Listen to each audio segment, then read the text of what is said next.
মুসলমানদেরকে ওবিসি আমি শেষ করে দেব।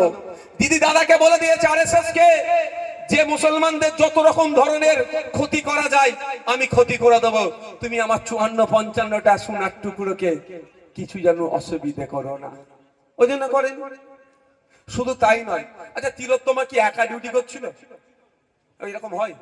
আপনারা আরজি করে গিয়েছেন, হ্যাঁ একা ডিউটি করছিল? তাহলে ওনার সাথে যারা ডিউটি করছে আমি বলছি না তারা দোষী ভাই, কিন্তু তাদেরকে তো জিজ্ঞাসাবাদ করা যেতে পারতো। কটা ডাক্তারকে জিজ্ঞাসা করেছে, কটা নার্সকে জিজ্ঞাসা করেছে। শুধু তাই নয়, আমি কথা অনেক আগে বলেছি, আজকেও বলছি, যে সিসিটিভিটা অপারেটিং করে তাও বলে দিচ্ছি সিসিটিভিটা মধ্যখানে বন্ধ করা হয়েছিল। কি বললাম? যে সিসিটিভিটা অপারেটিং করে তাকে জিজ্ঞাসাবাদ করলে হ্যাঁ তোমাকে এসে কে বন্ধ করতে বলেছিল? কি বলছি বুঝতে পেরেছেন? মাথায় ঢুকছে কি বলছি? তাহলে দুধকে দুধ পানিকে পানি হয়ে যেত, কিন্তু করলো না কেন সিবিআই? সিবিআই তো অমিত শাহর হাতে। অমিত শাহ মানে এখন কেন্দ্রের বিজেপির নেতা, কেন্দ্রের মিনিস্টার। তাহলে বিজেপি তৃণমূলকে তো এই সুযোগ ছিল ঠান্ডা করে দেওয়ার। 54টা তৃণমূলের নেতার ছেলে নেতা কেতা তো জেলে থাকতো, কিন্তু করলো না কেন? এরা একে অপরের পরিপূরক।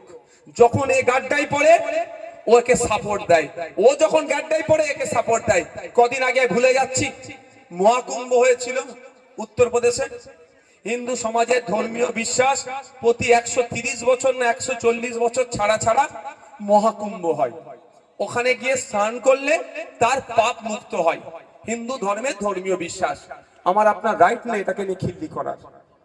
আপনি না ওটাকে মানতে পারেন। আমি মসজিদে যাই, রাকেশ যাই মন্দিরে, রাকেশ মসজিদটাকে ঘৃণা করতে পারবে না, আমি সোমদ্বীপের মন্দিরটাকে ঘৃণা করতে পারবো না। আলাদা। আর্টিকেল 26, আর্টিকেল 26-এ বলা আছে প্রত্যেকটা ভারতীয় রাইট আছে কে কোন ধর্মকে চুজ করবে। রাকেশ করেছে হিন্দু, আমি করেছি মুসলমান, কেউ করেছে খ্রিস্টান, কেউ করেছে ঈসাই, আবার কেউ ধর্মই মানে না। আর্টিকেল 26 কে মান্যতা দিয়ে। কিন্তু আমার প্রশ্ন এটাই, কি বলছিলাম ভুলিয়ে ফেললাম তো।